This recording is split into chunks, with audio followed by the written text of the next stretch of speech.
Allora, le telecamere di MTV Channel ci riportano a Cremona, ci riportano a Gerre Caprioli per la precisione, e siamo proprio sul Po. Il Po è qua che scorre placido ai nostri piedi, e siamo con Marco Zanacchi, presidente del CC Cremonese 1891. Con lui naturalmente dobbiamo, non può essere diversamente, parlare di questo XC Parco del Po del Morbasco, che dopo un anno di assenza ritorna a marcare quello che è il finale di stagione per quel che riguarda la grande mountain bike. Marco, allora tutte le precauzioni sono state prese, avete dovuto lavorare ulteriormente come tutti gli organizzatori in questa fase particolarmente problematica per il mondo dello sport e per il mondo in generale, però oggi si riparte qui a Gerre Caprioli con l'XC Parco del Po e del Morbasco. Sì, dopo un anno di stop, il 2020, stop forzato, quest'anno era importante dare una riconferma, perché sembra scontato, ma questo non lo era. Si perde un anno e magari non è poi così scontato, ripeto, riorganizzare una gara, rimettere in campo forze, energie, volontà e molto volontariato per riproporre questo evento di fine stagione. Abbiamo preso chiaramente e rispettato quelli che sono i protocolli Covid, e ringrazio anche poi tutti coloro che hanno lavorato e tutti i partecipanti che si sono attenuti a queste misure. Abbiamo fatto la scelta di non fare l'arrivo e partenza in paese per garantire migliori distanziamenti, e abbiamo deciso di limitare i 200 partecipanti solo per iscrizione, per gestire al meglio quello che è quello che sono questi protocolli. Siamo arrivati a 235, siamo contenti perché comunque abbiamo avuto tante richieste di iscrizione anche gli ultimi giorni, ma che ahimè non abbiamo potuto prendere per cercare appunto di gestire al meglio l'evento. E ringrazio anche tutti i partecipanti, perché con un tempo, con una giornata un po' così che mettono acqua e nuvoloso, comunque abbiamo quasi 200 partenti, e questo ci conferma comunque che l'evento è sentito, l'evento è importante, e la gente ci dà fiducia, i partecipanti credono in questo evento come classica di fine stagione, e questo ci dà chiaramente forza.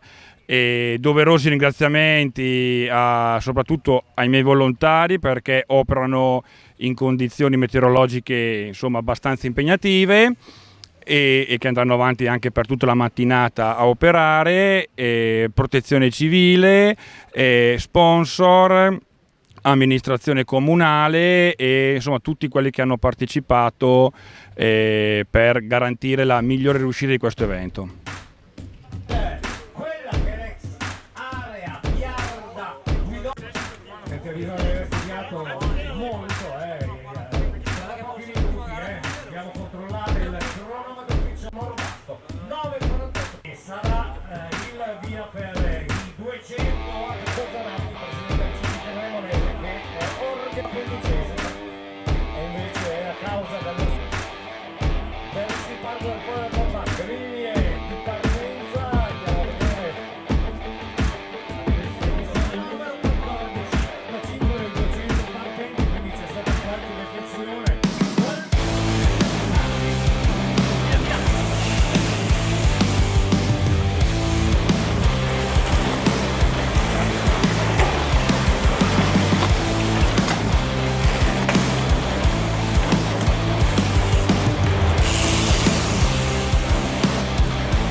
Salta!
Sì.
6.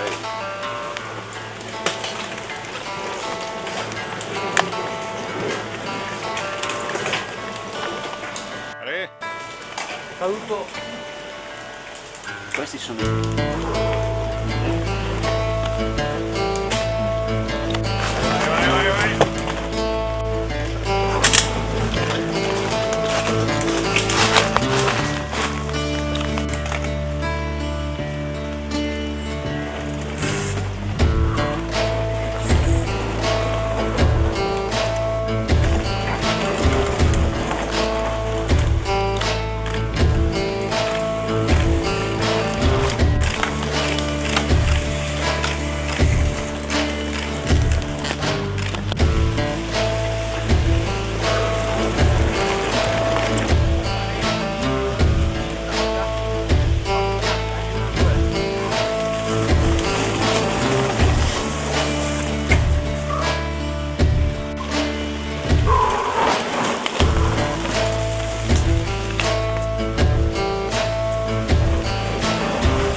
Allora Luca, alla classica di fine stagione com'è andata?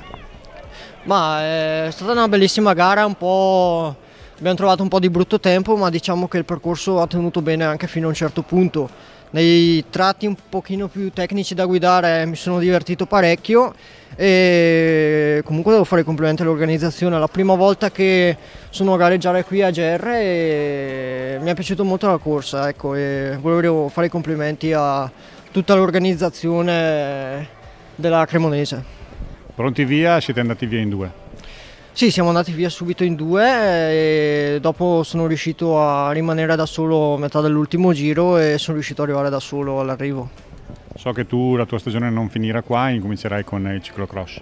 Sì, già da settimana prossima sarò già operativo, diciamo, nel ciclocross fino metà gennaio, primi di febbraio, quello che sarà. Adesso sinceramente non ho ancora le date, però stagione piena. Giusto in tempo per ripartire poi con la mountain bike. Giusto in tempo, sì, se si farà la classica di Ocalusco, Scarpizzolo del 6 di gennaio, pronti anche per quella. Allora Marco, nonostante il Covid, nonostante il brutto tempo, hai portato a casa ancora una bellissima manifestazione. Sì, adesso che ormai la gara è terminata, stiamo consegnando i pacchi gara, possiamo tirare un sospiro di sollievo e siamo tutti contenti, felici. I partecipanti ci hanno fatto i complimenti. Sfortuna della pioggia, ma nella sfortuna abbiamo avuto anche la fortuna che insomma il tempo diciamo che non si è sfogato perché mettevano mezzogiorno acquazzoni forti giusto per ripristinare la logistica, quindi la manifestazione si è svolta con una leggerissima pioggia, il percorso ha tenuto. Nonostante la pioggia però siamo riusciti a proporre agli iscritti, ai partecipanti, il percorso integro, cosa che negli ultimi anni scorsi invece causa alluvioni di Po eravamo stati costretti a diversi tagli, tra cui anche la parte più spettacolare che sono tutti quei saliscendi nel lungo Po. Quest'anno li abbiamo proposti, eravamo un po' titubanti per queste discesine, ma il percorso ha tenuto la grande. Quindi tutto bene, i manifestanti, i partecipanti sono stati contenti, ci hanno fatto i complimenti, questo ci dà forza e soddisfazione per continuare. Ho notato tantissime persone addetti al percorso. Sì, allora noi puntiamo tanto sulla sicurezza, la sicurezza perché diciamo non vogliamo lesinare su questo aspetto, 2 ambulanze, medico come da obbligo e circa 35-40 volontari di protezione civile che operano costantemente durante la gara in costante collegamento radio per cercare di gestire al meglio qualsiasi problema. Lo vogliamo dare l'appuntamento al 2022? Sì, lo diamo, organizzare gare è sempre sacrificio, volontariato, perché non è il nostro lavoro, comunque lo diamo e diciamo che ho un gruppo, siamo comunque sorretti da un gruppo forte di collaboratori che anche in questo preciso momento sono sotto l'acqua, sotto questa leggera pioggia da stamattina a operare, transennare e a predisporre quello che è la logistica per diciamo avere un allestimento degno di una gara di mountain bike. Sì, 1 novembre 2022. Sì, noi ci teniamo questa data, sottolineando che anche quest'anno c'è stata la concomitanza con il trofeo Guerciotti di ciclocross proprio a pochi chilometri da qui e eravamo indecisi inizialmente se organizzarla al 31, però ci siamo guardati negli occhi e abbiamo detto 15 anni, 14 anni di 1° di novembre, manteniamo il 1° di novembre perché comunque qui è mountain bike, là è ciclocross, sono comunque manifestazioni, tipologie diverse e quindi proseguiamo così.